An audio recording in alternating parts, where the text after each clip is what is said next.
Real talk. Mas masakit ba ang iniwan ka o ang pinalitan ka? Isa sa mga pinakamahirap na sakit na maaaring maranasan ng isang tao ay ang maiwan ng taong mahal niya.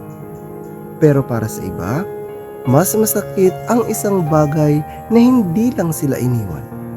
Pinalitan pa sila. At kung isa ka sa mga taong nakaranas nito, alam mo kung gaano kasakit ang pakiramdam na parang kaya ka palang palitan ng taong akala mo ay habang buhay mo makakasama. Noong kayo pa, akala mo special ka. Akala mo ikaw lang. Akala mo lahat ng pangako ay totoo. Pero isang araw, bigla kang iniwan. At hindi pa man tuluyang naghihilom ang sugat, may iba na agad. May kapalit na agad. At doon nagsisimula ang mga tanong. Kulang ba ako? May mali ba ako sa akin? Hindi ba ako sapat? Bakit siya mas pinili kaysa sa akin? At alam mo kung ano ang pinakamalaking pagkakamali ng maraming tao. Kinukumpara nila ang sarili nila sa taong ipinalit sa kanila. Tinitingnan nila kung sino ang mas maganda, mas gwapo, mas mayaman, mas matalino, mas sikat. At habang ginagawa nila iyon, mas lalo nilang sinasaktan ang kanilang sarili. Pero pakinggan mo ito. Hindi ka iniwan dahil wala kang halaga. At hindi rin ibig sabihin na mas lamang ang taong ipinalit sa iyo. Minsan, may mga tao lang talagang gumagawa ng desisyon na hindi natin kontrolado. May mga taong pinipili ang nararamdaman nila sa kasalukuyan. May mga taong sumusugal sa bagong damdamin. May mga taong hindi marunong pahalagahan ang taong nasa harapan nila. Hindi mo kasalanan kung hindi nila nakita ang halaga mo. At hindi mo obligasyong patunayan sa kanila kung ano ang nawala sa kanila. Ang pinakamagandang gawin pagkatapos ng isang masakit na hiwalayan ay hindi ang paghihiganti, hindi ang pagpaparinig, hindi ang pagpapakita na masaya ka kahit hindi naman.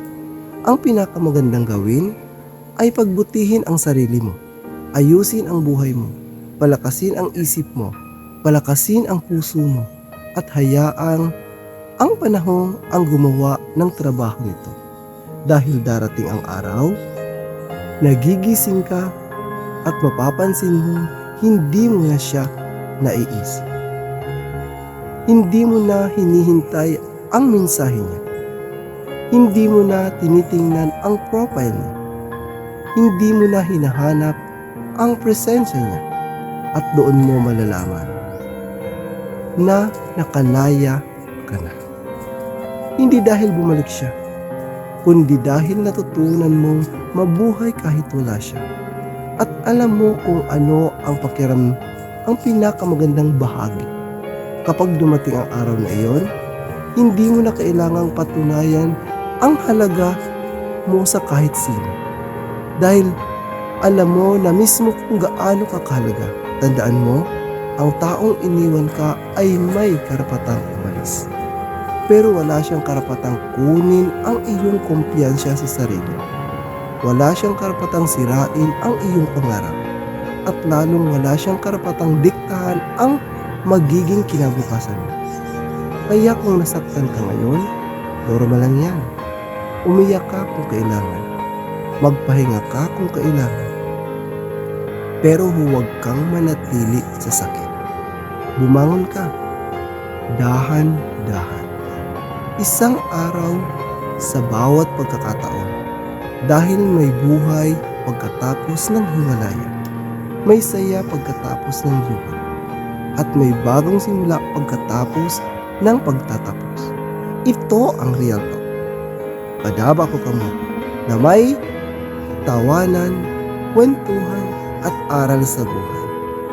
Maraming salamat sa panonood.